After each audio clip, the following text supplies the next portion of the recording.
देवी की एक ऐसी प्रेम कहानी जिसको सुनने के बाद आप भी चौंक जाएंगे। जी हाँ, कामदेव भगवान को हम जानते हैं। हमारे मन में प्यार, नफरत, रोना, हमारे जितने भी इमोशंस हैं उनको जागरूक करने में कामदेव भगवान का ही हाथ होता है। लेकिन शिव जी के श्राप की वजह से कामदेव और रति जो एक दूसरे से इतना प्यार करते थे वो अलग हो गए। जी हाँ, कामदेव की एक भूल शिव जी के मन में प्यार की प्यास को जगाना उनको काफी भारी पड़ गई थी।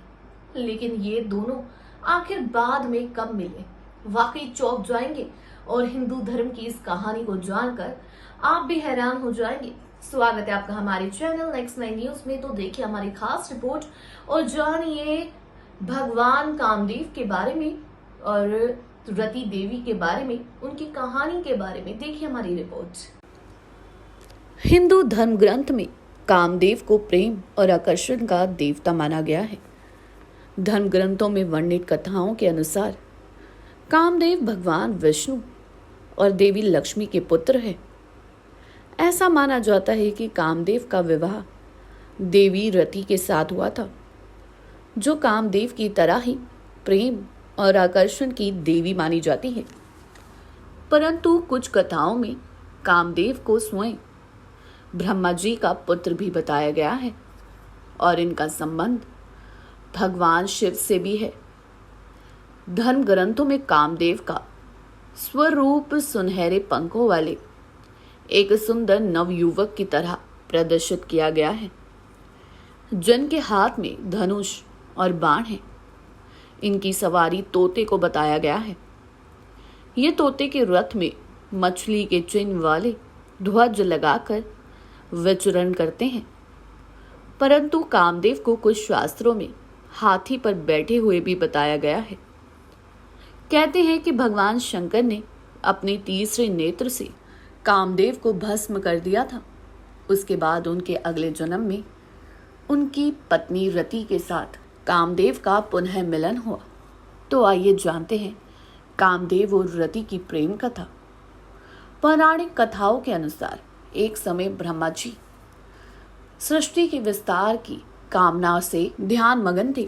उसी समय उनके अंश से एक तेजस्वी पुत्र काम उत्पन्न हुआ। वो पुत्र कहने लगा कि मेरे लिए क्या आज्ञा है।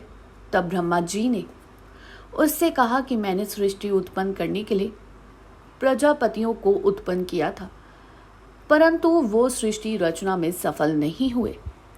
इसलिए ये कार्य अब मैं तुम्हें सौंपता हूँ और इसे पूर्ण करने की आज्ञा देता हूँ। परंतु ब्रह्मा जी की बात सुने बिना ही कामदेव वहां से विदा होकर अदृश्य हो गए।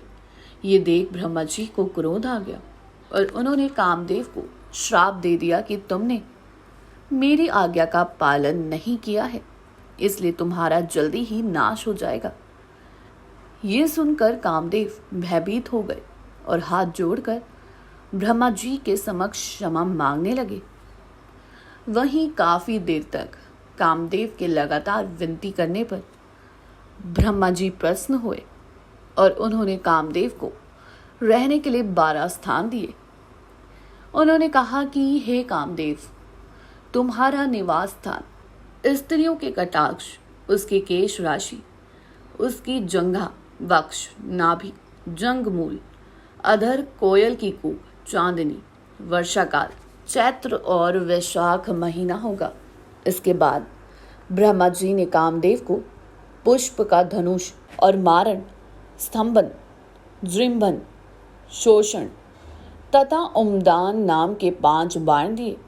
वो धनुष मिठास से भरे गन्ने का बना हुआ था, जिसमें मधुमक्खियों के शहद की रस्सी लगी थी। उनके धनुष का बाण अशोक के पेड़ के महकते फूलों के अलावा सफेद नीले कमल, चमेली और आम के पेड़ पर लगने वाले फूलों से बने हुए थे। ब्रह्मा जी से मिले वरदान के बाद कामदेव तीनों लोकों में भ्रमण करने लगे और भूत, पिशाच, गंधर्व, यक्ष सभी को अपने काम में वशीभूत कर लिया। इसी कर्म में वो भगवान शिव जी के पास कैलाश पहुंचे। भगवान शिव जी तब तपस्या के लीन थे। तभी कामदेव छोटे से जंतु का सूक्ष्म रूप धरकर कान के श्वेत से भगवान शिव के शरीर में प्रवेश कर गए। इससे शिव जी का मन चंचल हो उठा। उसके बाद भगवान शिव ने ध्यान योग से देखा कि उनके शरीर में कामदेव प्रवेश कर गया है। जब ये बात कामदेव को पता चला तो वो उसी क्षण भगवान शिव के शरीर से बाहर आ गए और आम के एक वृक्ष के नीचे जाकर खड़े हो गए। फिर उन्होंने शिव जी पर अपना मोहन नामक बाण चलाया जो शिव जी के हृदय पर जाकर लगा। इससे शिव जी क्रोधित हो उठे और उन्होंने कामदेव को अपने तीसरे नेत्र की ज्वाला से भस्म कर दिया। वहीं जब ये बात कामदेव की पत्नी रति को पता चली तो वो विलाप करती हुई वहां हो पहुंची। तभी आकाशवाणी हुई जिसमें रति को विलाप ना करने और भगवान शिव की आराधना करने को कहा गया। आकाशवाणी सुनकर रति ने श्रद्धापूर्वक भगवान शंकर से प्रार्थना की।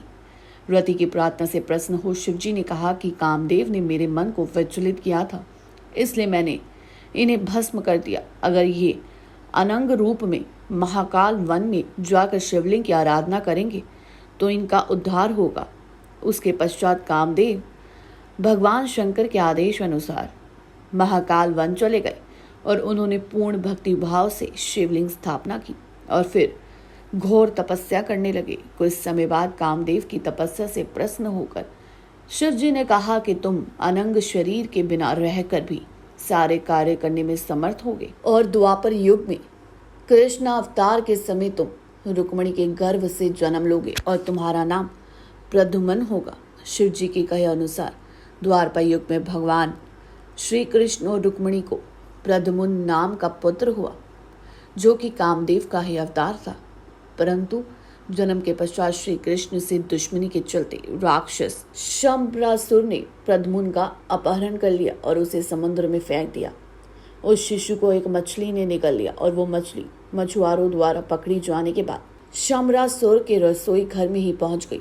जब ये बात देवी रति को मालूम हुआ तो वो सोई में काम करने वाली मायावती नाम की एक स्त्री का रूप धारण करके रसोई घर में पहुंच गई। वहीं मछली को उसने काटा और उसमें से निकले बच्चे को माँ के समान पाला पोसा। जब वो बच्चा युवा हुआ तो उसे पूर्व जन्म की सारी बातें याद दिलाई। इतना ही नहीं, सारी कलाएं भी सिखाई।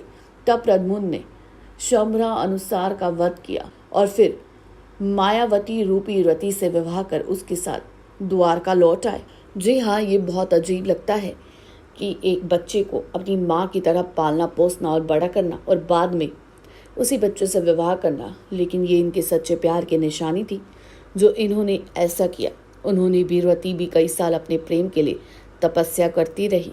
जी हाँ, अपने पति को पाने के लिए रति देवी उस मछली के पास गई, उसको बीच में से काटा और वहां से जो बच्चा निकला उसका पालन पोषण किया, उसको बड़ा किया।